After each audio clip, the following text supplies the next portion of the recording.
बेबीबाजी ड्रामे की आज की किस्त में फुप्पो की असलियत तो इन तीनों भाइयों के सामने आ ही गई। फुप्पो ने अपना रंग दिखा दिया कि ये घर मेरे नाम है और कोई मुफ्त में तो अपना बुखार भी किसी को ना दे तो तुम लोगों ने कैसे सोच लिया कि मैं तुम लोगों के नाम अपना घर कर दूंगी। अब यहाँ पर नसीर, वासिफ और वलीद तीनों को ऐसा झटका लगता है जैसा जमाल को लगा था।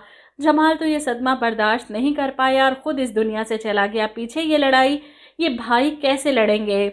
अजरा तो इद्दत में है, अभी तो वो अपने देवरों के सामने जा भी नहीं सकती। फुप्पो से क्या लड़ेगी और इसी बात का फायदा उठाएगी फुप्पो बेगम कि अजरा अपने कमरे तक महदूद है तो इस घर में जो चाहेगी वैसा होगा।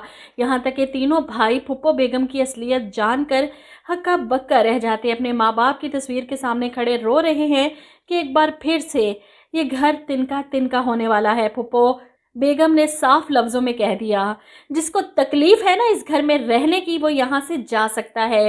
ये घर मेरा है और अगर मुझसे किसी ने बदतमीजी की ना तो निकाल कर बाहर फेंक दूंगी।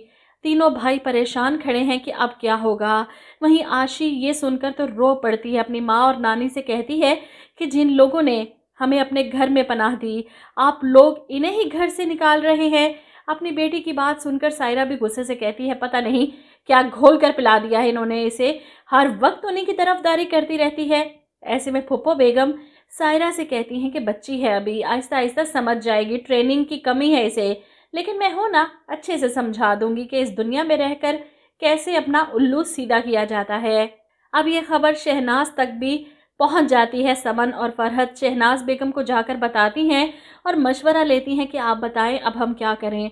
अजरा भाभी इद्दत में हैं, पहले ही इन पर इतनी बड़ी कयामत टूट पड़ी, हमारा तो हौसला नहीं हो रहा कि जाकर भाभी के पास इनसे बात करें। वो तो पहले दिन से कहती रही, चीखती रही कि ये फुप्पो हमारे घर पर कब्जा कर लेगी, हम सबको निकाल कर बाहर करेगी, लेकिन हमने इनकी बात नहीं मानी और आज वो दिन आ ही गया। अब समझ नहीं आ रही किस मुंह से अजरा भाभी से मदद मांगे। इधर शहनाज को बहुत गुस्सा आता है, बेड़ा गर्क इस फुप्पो और उसकी बेटी का, हंसते बसते घर को वीरान कर दिया।